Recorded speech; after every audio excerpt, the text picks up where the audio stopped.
रितु जी, बड़ा valid point यहां पर उठाया गया है कि इस बार तो विपक्ष भी बहुत ज्यादा मजबूती के साथ सामने आया। कुल मिलाकर इंडिया अलायंस के पास 234 सीटें आई। और एक और स्टेटमेंट मैं यहां पर सामने रखना चाहूंगा जो लोकसभा चुनाव के दौरान ही शीर्ष अदालत की तरफ से रखा गया था कि भाई हर एक सिस्टम पर आंख बंद करके अविश्वास करना यह संदेह पैदा करता है। हमारा काम होना चाहिए कि लोकतंत्र को और ज्यादा मजबूत बनाया जाए। वो स्टेटमेंट और अब जो हो रहा है, कैसे आप देख रहे हैं? देखिए, भाजपा प्रवक्ता की जो दलीलें हैं ना, बहुत हास्यास्पद है। मैं आपको याद दिलाना चाहूंगी कि लगभग 140 सीट ऐसी हैं जिस पर पोल जो है, वोट का जो पोल हुआ है और जो काउंटिंग जो रिजल्ट आया है उसमें अंतर है, उसमें बहुत ज्यादा अंतर है। और ये बहुत ही ये गंभीर चीज है कि 140 सीट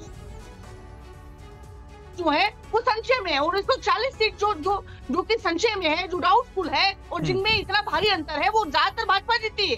दूसरी बात, चुनाव आयोग का क्या काम है? चुनाव आयोग का काम है कि इस देश के लोकतंत्र की रक्षा करना, संविधान की रक्षा करना और सही तरीके से जो है चुनाव करवाना। लेकिन वो क्या करते हैं? वो मुशायरा करते हैं, वो शायरियां करते हैं। लगातार जो है हमारी शिकायतों के बावजूद भी कोई एक्शन नहीं लेते।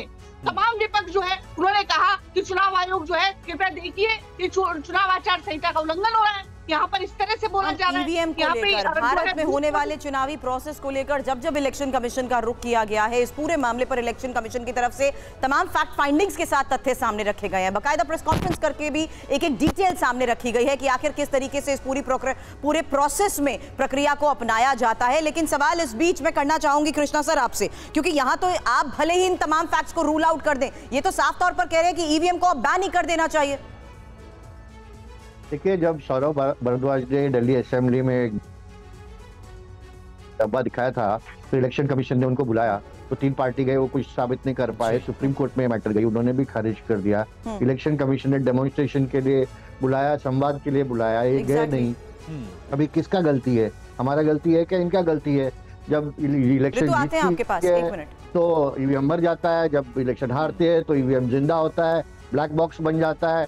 प्रॉब्लम यह है कि राहुल गांधी जो है, उनका कांग्रेस का हवाई जहाज क्रैश लैंडिंग हो गया है और इसके लिए ईवीएम उनको ब्लैक बॉक्स दिखाई दे रहा है। प्रॉब्लम वो है। दूसरी बात यह है कि अमेरिका और यहाँ का अंतर है। देखिए, यहाँ पर कांग्रेस को ना सामान्य सुप्रीम कोर्ट पर, ना हाई कोर्ट पर, ना इलेक्शन कमीशन पर, ना ईवीएम पर, ना वोटर पर, ना इलेक्शन कॉर्पोरेशन ऑफ इंडिया पर, ना भारत इलेक्ट्रॉनिक्स कॉर्पोरेशन लिमिटेड पर भरोसा है। इन्होंने ईवीएम बनाया। इन्होंने इलॉन मस्क का जिक्र किया।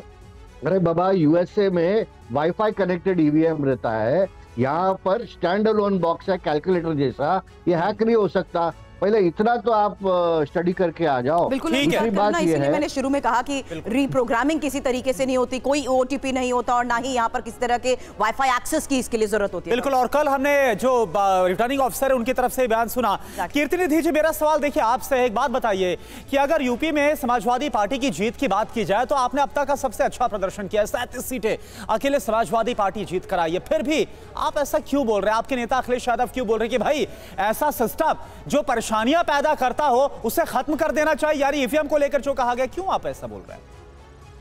देखिए गौड़ा शंकर जी, मैंने कई उदाहरण आपको बताए कि भारतीय जनता पार्टी के नेताओं ने ही पहले ईवीएम पे सवाल खड़ा किया। आज भारतीय जनता पार्टी के लोग इलेक्शन कमीशन से ज्यादा बचाव इलेक्शन कमीशन का कर रहे हैं। प्रवक्ता तो भारतीय जनता पार्टी के हैं, शिवसेना गुट के हैं, लेकिन वो बचाव कर रहे हैं इलेक्शन कमीशन। मैं कह रहा हूं किसी व्यवस्था पे आप जब आम जनमानस के बीच में रहेंगे, गांव में हम लोग जब प्रचार करने जाते थे तो कई पब्लिक के लोग, बुजुर्ग लोग कहते थे कि बाबू वोट तो दिहल जाई लेकिन वोटवा तो भाजपा चल जाई, ईवीएम गड़बड़ी बा, जितबा कैसे सर्जनी।